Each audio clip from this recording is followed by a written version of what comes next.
What up, runners of the interwebs? Coach Nate here today talking about how to make your long run for your half and full marathon race ready. Not only are we going to do a little physiological review of what that long run does exactly, but we're going to get into how much time you should spend at race pace, how you should practice your fueling, and how you should think about your race day gear too. Let's dig in.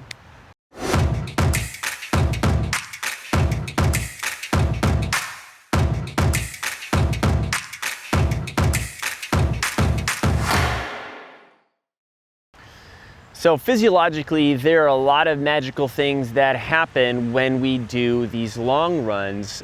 For starters, our heart literally gets stronger and learns to pump more blood with every single stroke.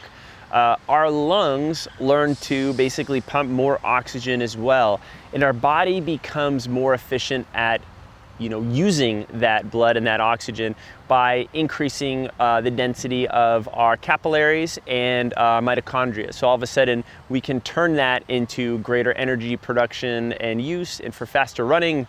But that is not all, my friends. Our body on these long runs learns how to tap into that deep well of internal fat reserves, sparing those precious glycogen reserves for when it really matters. And when you really put all of these things together, your body really turns into a running machine. Physiologically, our endurance, our stamina, everything has increased. Now, next, we're going to talk about how do we take all this amazing physiological stuff and make it race ready.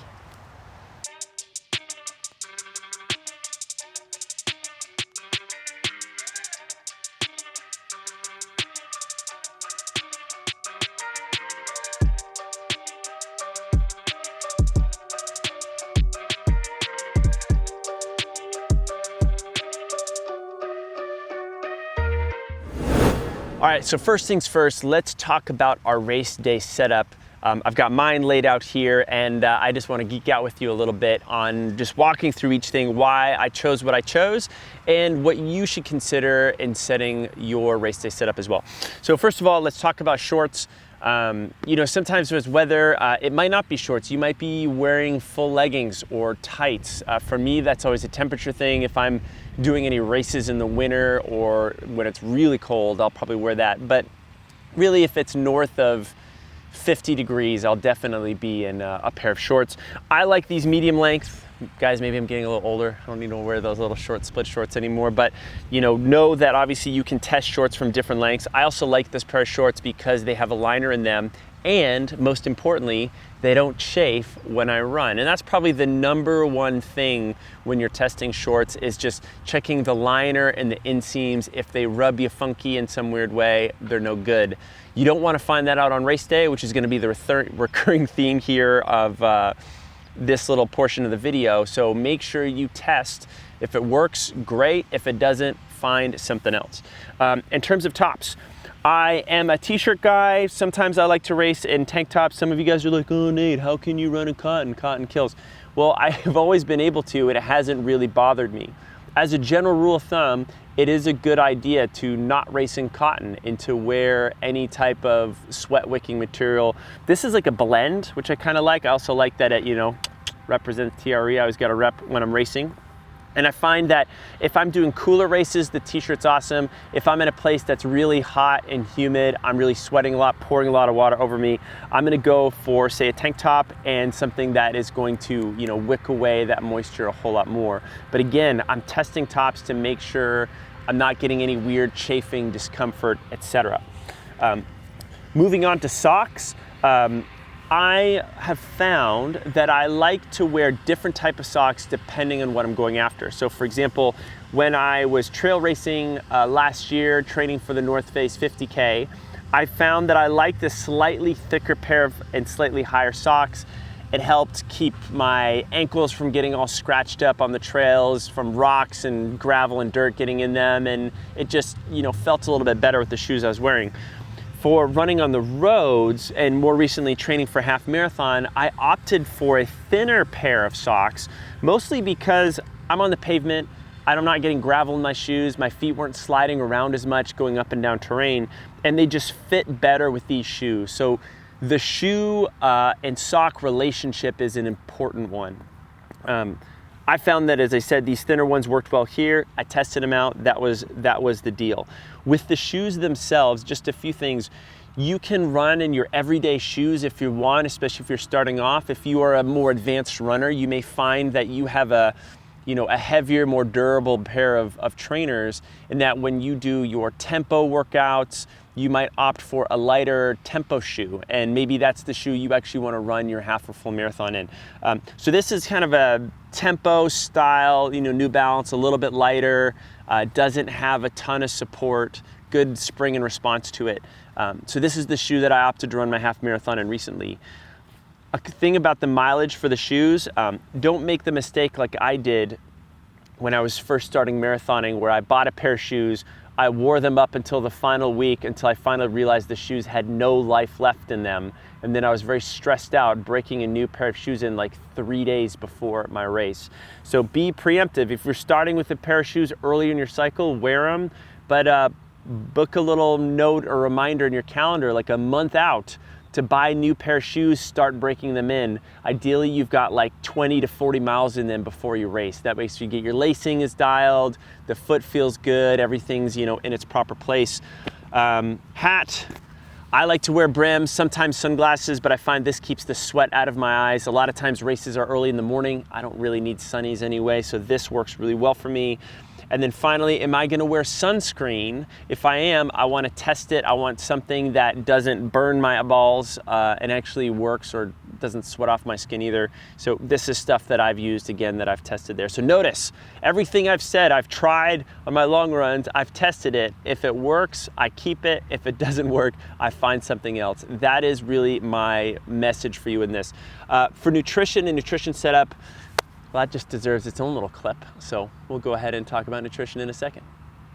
So let's talk about your nutrition setup for your long runs. Now I want to divide this into two things. Number one, what are you going to eat and drink? And number two, how are you going to carry it? So for that first part, what are you going to eat and drink? Some of my favorite things I like when I'm doing my runs, especially if I'm going beyond 60 minutes, especially in the 90-minute world and beyond, drinking something and eating something on the runs become really important. It feels a little awkward at first, but good news, it is very trainable and very necessary. If you are getting ready for that half and full marathon and you haven't practiced eating or drinking anything, and then you try it on race day, it's probably not going to go very well for you. So knowing what to eat and drink and when, the quantities that your body can handle without bouncing around and getting all cramped up. There might be some food that your body doesn't react to well. Those are all things that you want to test out and consider. Some great places to start. I really like Scratch Labs, their electrolyte mix. Good blend, easily absorbed, mild flavor. And then one of my other favorite nutrition products that I'll eat, either before I run or in the early parts would just be some of the UCAN products. So this is one of their bars. Their chocolate peanut butter bars like crack. It's delicious. Really good, like slow release carbohydrate, especially with these guys. But really it is whatever you like, that's what you want to do. And then most importantly, you've been hearing this whole video, you practice what you're actually going to do on race day. You see how your body responds. Another thing to think about is this. You need to think about what's actually going to be on the race day course itself. I've talked about UCAN and Scratch, but if your major race is Gatorade and Power Bars, well then it behooves you to practice using some of those products as well, or coming up with an alternative plan to carry all your own stuff. Now, in terms of carrying your stuff for the long runs, it's kind of necessary. We need to figure out if we're going to put a gel or shot block or something in our pocket, and specifically how to carry water.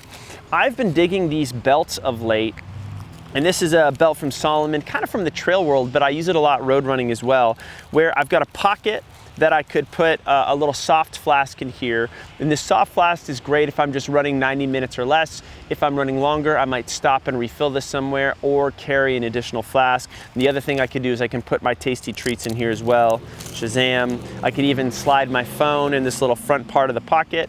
And that way I've got all my stuff with me. And then on the race day, say you're someone who wants to run with your phone, this is a great way to hold it so it doesn't have to be in one of the arm holsters. Or you ditch that guy, you go super light, and you just get ready to run. But just some things to think about in terms of setting up your nutrition. Next up is race pace. We want to start practicing what our intended race pace is going to be in the long runs themselves, and we like to call this the fast finish long run.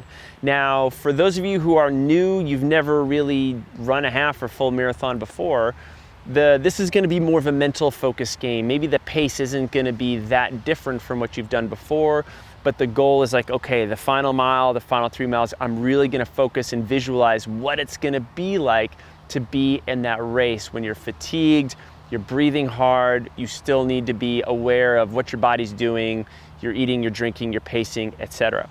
For those of you more advanced, you know that for a lot of your long runs, you're going to be running like 60 to 90 seconds per mile slower than your actually intended target race pace itself. Now, if this race pace is not, you know, it's realistic, it's not on fantasy world somewhere, right? You're going to start to crank it up a little bit in that final bit, and that's going to give you a good sense of what it's like to run at that speed at the end of the run. It's going to build some confidence there. Your body's going to know what it's like. Hey, can you eat and drink at race pace? How does that feel?